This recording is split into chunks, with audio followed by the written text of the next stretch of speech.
Welcome to Mental Health Monday. My name is Mick Coyle. Coming up on the programme this week, they were trying very hard to manage their use in a way that gave them a social media that didn't disturb them, didn't shame them. I often think those algorithms, they're more of a funnel. It slowly closes in on you, and actually the idea that you were exploring something you thought had an end point just gets narrower and narrower and narrower, and that can be really difficult. They could lose hours. 4-6 hours they described losing once they were sucked into TikTok. And I'll be reminding you how you can make connections with mental health organisations within your community. It's Mental Health Monday. The home of the UK's conversation about mental health. Welcome to Mental Health Monday. Great to have you with us. Thank you for downloading the podcast. Thank you for streaming the podcast. However you found us, you are more than welcome to episode 284. You can subscribe if you want, or you can just check out all the previous editions. Start at episode 1, work your way through. You'll be here a while, but you'll learn a lot. I'm certain of it. We've got some brilliant conversations to have this week around and ahead of International Women's Day. Now, International Women's Day is, of course, a day to sort of celebrate women who've made incredible advances, women who are doing incredible things, and trying to even up some of the imbalances that we have. And there are a lot of them, about women in society. The conversation today will be based around a study conducted by The Female Lead, who are a powerful campaign group who operate globally. Got many millions of followers on social media as well, and are doing some really, really interesting work. Now, their study is looking at the use of social media by teenage girls and young women, and finding out what the consequences of that are. We know from previous studies that a lot of people feel that social media is having a negative impact on their life, that they don't necessarily even enjoy it, and yet it's something that they are doing on a regular basis and doing a lot, spending at times hours and hours and hours looking at social media. So the team wanted to get a sense of what the impact of that was, and also knowing that social media isn't going to go away, it's here to stay. How can teenage girls, women, and people in general use social media more effectively in a way which is positive to them, that has positive outcomes, that increases their aspiration, that makes them feel better about themselves?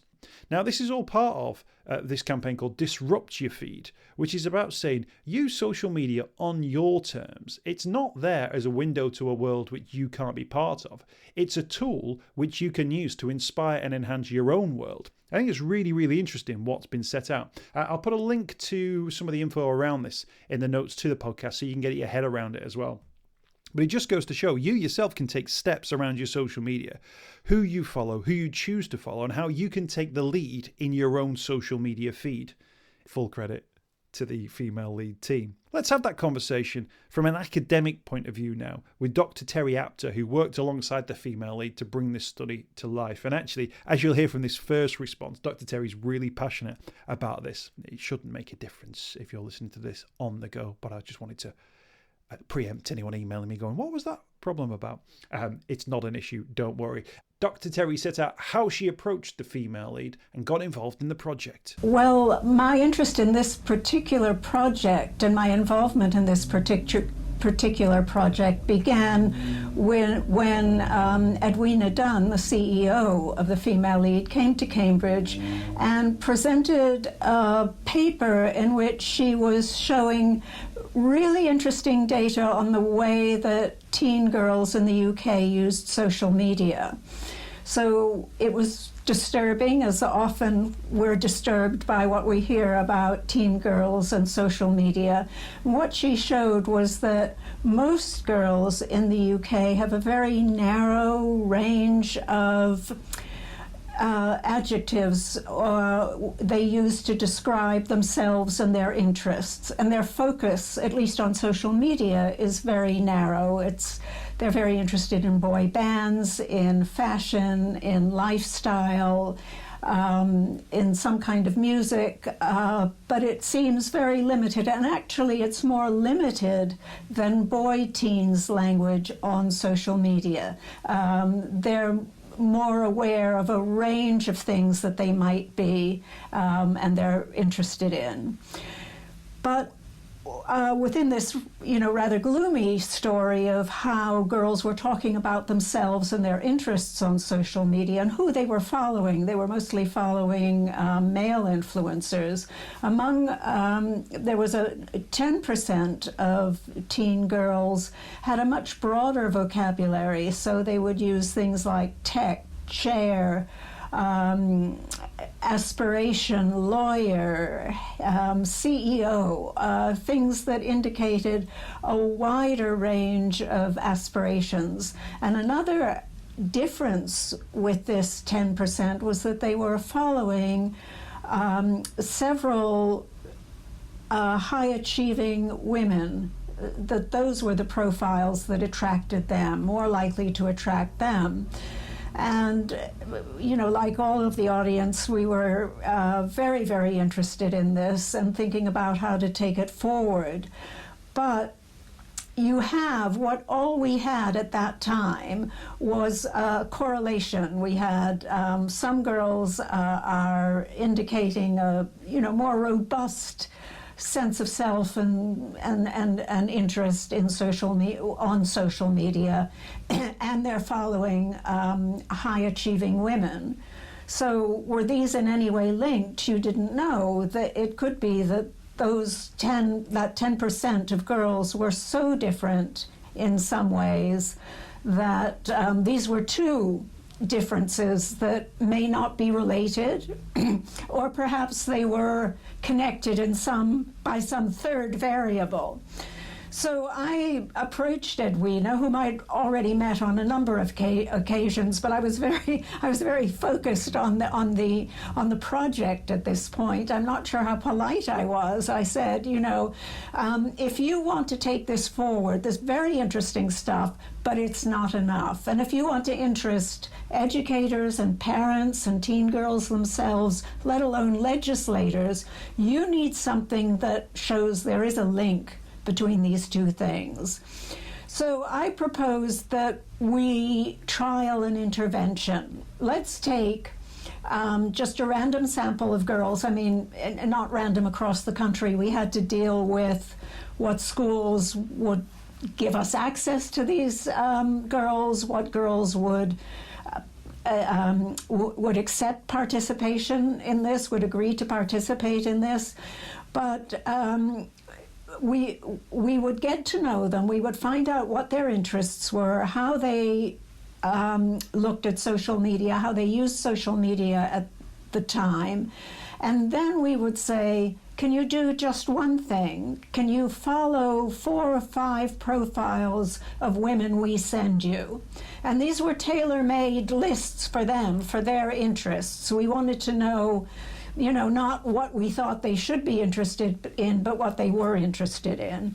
And we wanted to make this very simple so they would comply with it. Because if we were to say, now, you mustn't spend more than X amount of hours on social media, or you mustn't follow those feckless boy band heroes, you must do this, you must do that. We wouldn't have got compliance. We wanted it nice and simple. So they signed up for this, and 6 months, 7 months later, we went back and we interviewed them again, and we said, how have you been? What are your interests? How are you using social media now? And we were really amazed at the strength of their responses. They were saying, my view of social media has been transformed. I didn't know you could use it in this way. I started following someone who was an aspiring astronaut, and then other things came up on my feed, like things from NASA, and I now regularly follow the Explore section of NASA. Or they were interested in music, and they were particularly taken by profiles of people who were not stars, but on the cusp of going professional or preparing for a performance or preparing for a competition, and the day-to-day grind of that. And it could be music, it could, in some cases, it was a more advanced degree. You know, one girl said, I had no idea what it was like to write a master's thesis, but someone I was following on social media was explaining what she was doing day by day, and it took the mystique out of it. I mean, it was still a big ambition, but I understood how it could be done. Or if someone was political, they would link up with other people. So she said, I now have the confidence to join a march or an activity or a discussion that I wouldn't have before. So that was really quite eye-opening. But this is 2019, and we know that social media changes so much, and each cohort of teen changes also. So we wanted to revisit it. We wanted to, find out from our 2019 participants, do you remember it? Did it have any impact on you? What do you think about it looking back today? We wanted that. We also wanted to look at this cohort of teens, who are the 14 to 16-year-olds today, and see whether that intervention would have the same effect. And because there's been so much about the link between social media use and depression or anxiety, I wanted to add something. I wanted to say, well, could you do something? Could we trial a simple intervention that might help teen girls, sustain a better mood while they're looking at social media? And then we wanted a control group, no intervention, to see what, whether there was any difference in the control group and the two groups in which we had an intervention. So that's what we've just done. And going back to the graduates of the first Female Lead project, they're now in their early 20s. It was lovely to hear what they said. I mean, they said it had been a very rewarding experience participating in this experiment, that it had made them more aware of how they were feeling on social media. It had definitely changed their way of looking at social media, particularly on those platforms that they had been using at the time of the intervention. And that on the whole, they felt they were using it a little bit less and more carefully, and that, yes, it had made a mark on their aspirations and that it had moved them forward a little bit. So we can from that derive that if you focus a little bit more on the sort of social media that is sort of can be educational, can have purpose, that can challenge the algorithms that are coming in your direction, and you push back at them, taking the lead, if you like, that or each of those things gives you a better experience online. But when we talk about mental health there, you mentioned depression and anxiety. Was that if you have that experience on a phone or on a tablet, that actually in life depression and anxiety symptoms are lessened? So you can do something on your phone and then your everyday life is improved. Okay, that would be a great and very big hypothesis, and I cannot claim that we have got a handle on that yet.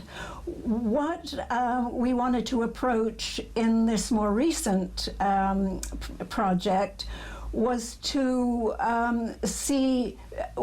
address the question whether social media itself is causing the increase in depression and anxiety, whether we could moderate or help girls moderate their use and their responses to social media so that it wasn't spilling over into their other life.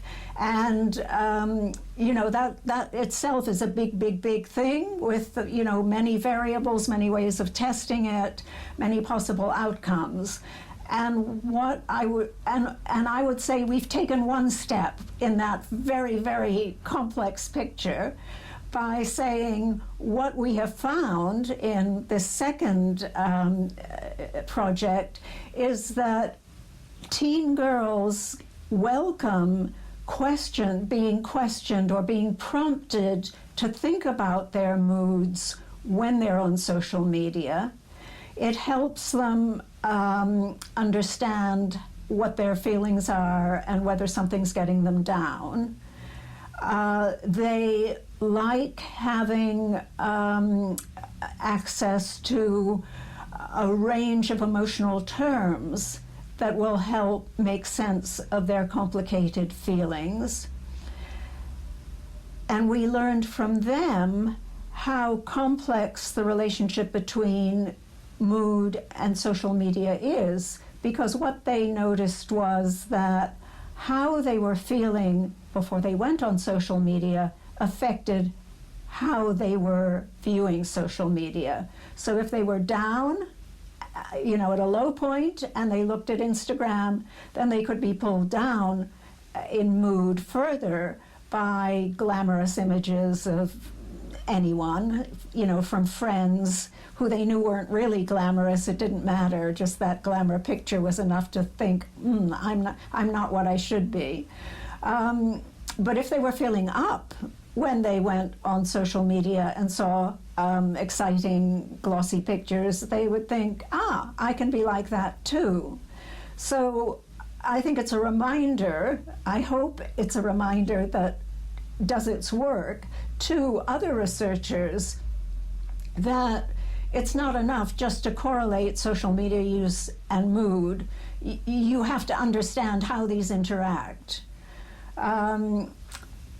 It's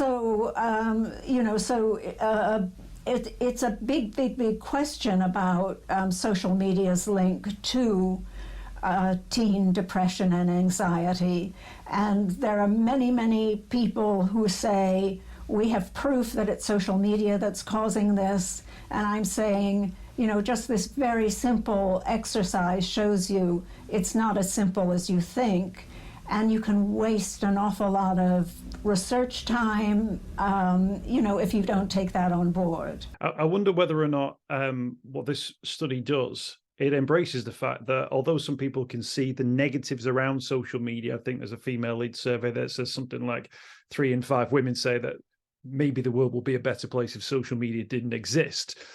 But quite clearly, social media isn't going anywhere. Social media isn't going to disappear. And actually, what this does, it shifts it slightly and says, actually, this study shows that you can use social media better and it can have a positive outcome on your thoughts, your feelings, your aspirations, which is I think is a bit more progressive and sort of allows everyone to come on board with it, because of course it means you don't have to get rid of Instagram, get rid of your Facebook, get rid of your TikTok, get rid of your Twitter. People like that stuff, don't they? Well, they do, and certainly the girls that participated in this project knew that social media, even though it had some downsides, was going to be part of their life. And it might be nice if social media didn't exist, but that's a whole different world, and it does, and it's difficult to imagine this world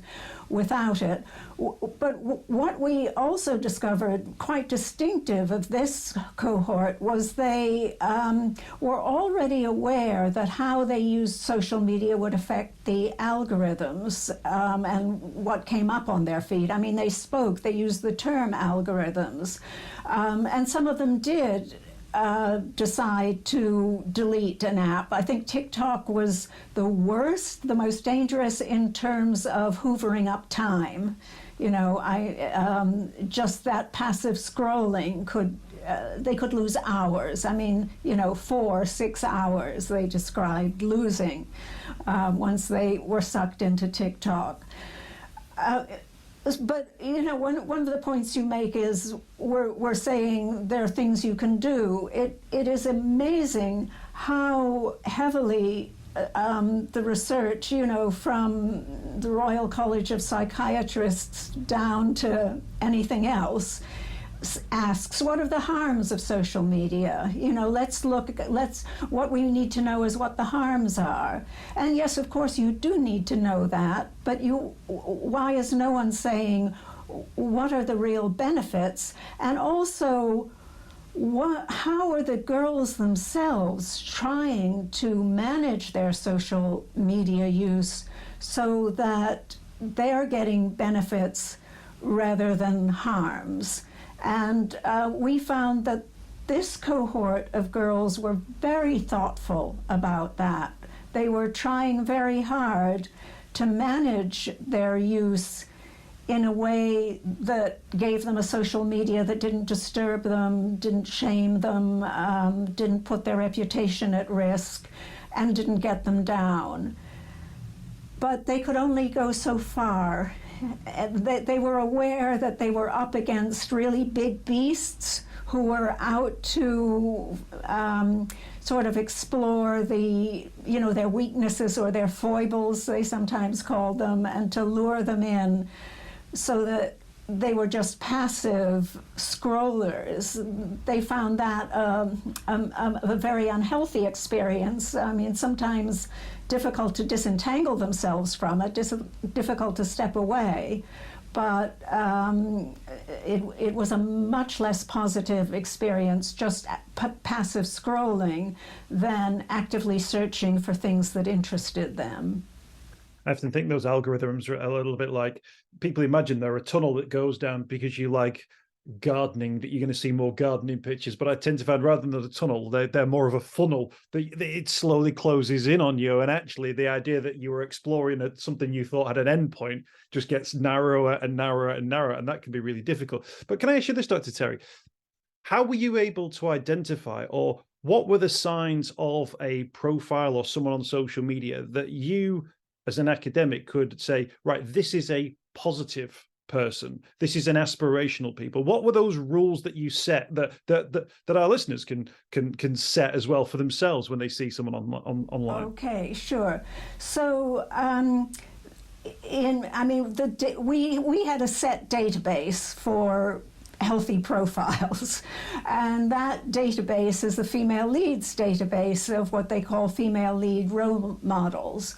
And what they're looking out for is not necessarily stars, but achievers, someone who's achieved something and who presents herself not as a template of I'm to be envied and I'm to be emulated, but this is what I do, this is what I've worked at, this is how I did it, and this is what interests me, rather than this is what you should do. So what we were aiming for was a register of, possible, very diverse in all sorts of ways in terms of what they were doing and who they were, and where they were from.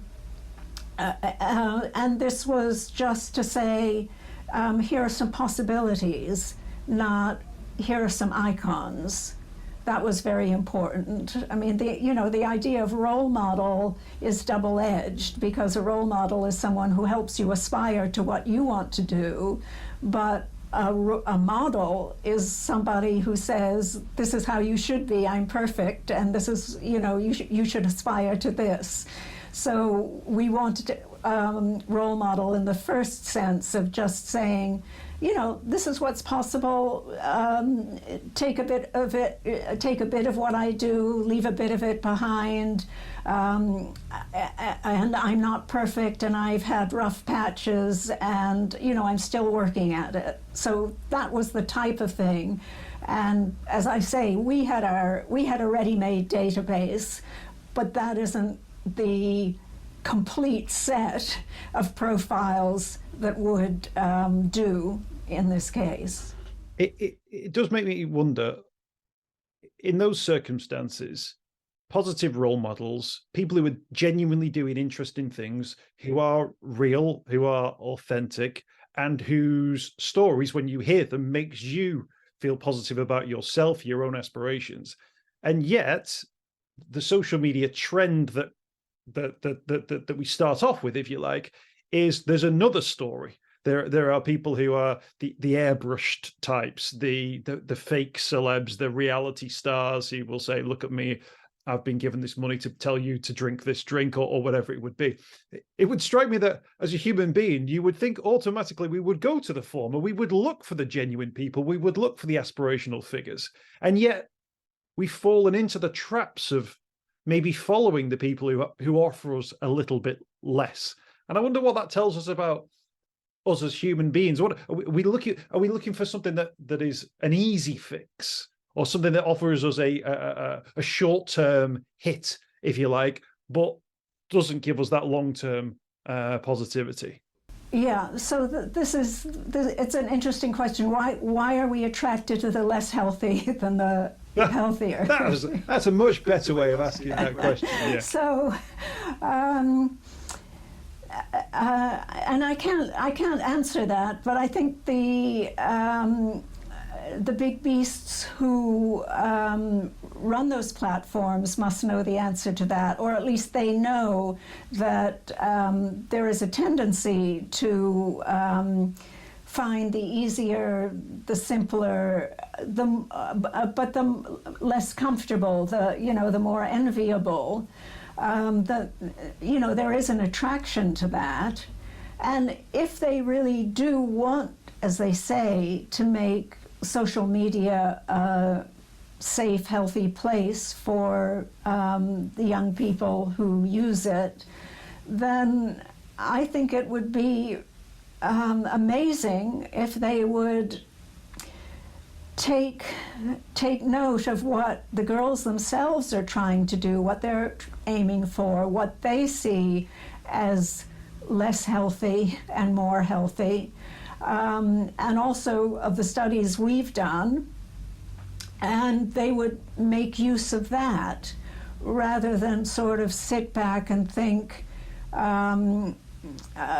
we have to do this from top down. The people who are using it, we're just looking at to see how we can manipulate them, rather than can we learn from them in terms of what their goals are, and how they themselves are trying to make social media a better environment for them. In terms of the advice that the female leaders offer now around this, 3 pieces of advice: to scroll with purpose, to challenge the algorithm, and also to take your lead in your own feed.